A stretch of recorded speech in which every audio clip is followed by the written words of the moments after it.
Assalaamu calaykum waraxmatullaahi tacaala wabarakaatu. Kusoo dhawaada barashada luqadda Ingiriisiga. Maanta waxaan baranaynaa the seasons, xilliyada.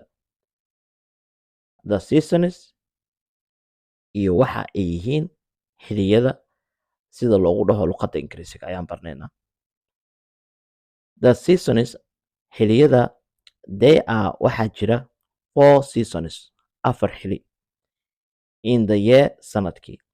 Each mid kasta has its own wuxuu leeyahay weather cimilo oo iskiis u leeyahay mid kasta. And they are waxayna kala yihiin spring gu, summer xagaa, autumn deer, winter iyo jiilaal. Marka aan ku celiyo the seasons, xilliyada. There are waxaa jira 4 seasons, 4 xilli in the year sanadkii. Each mid kasta has its own wuxuu leeyahay weather cimilo asiga oo gaar u leeyahay ayuu leeyahay.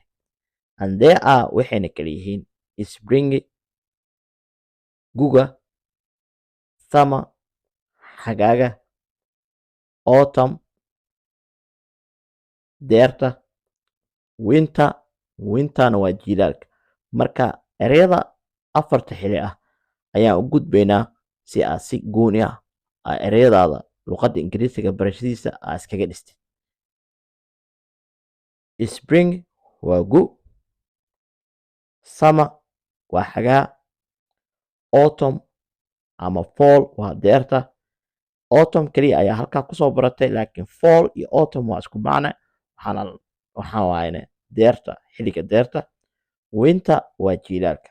Aan ku celiyo, spring waa guga, summer waa xagaaga, autumn ama fall waa deerta, winter waa jiilaalka. Marka cashirkii maanta aan ku barnayna 4 xilli,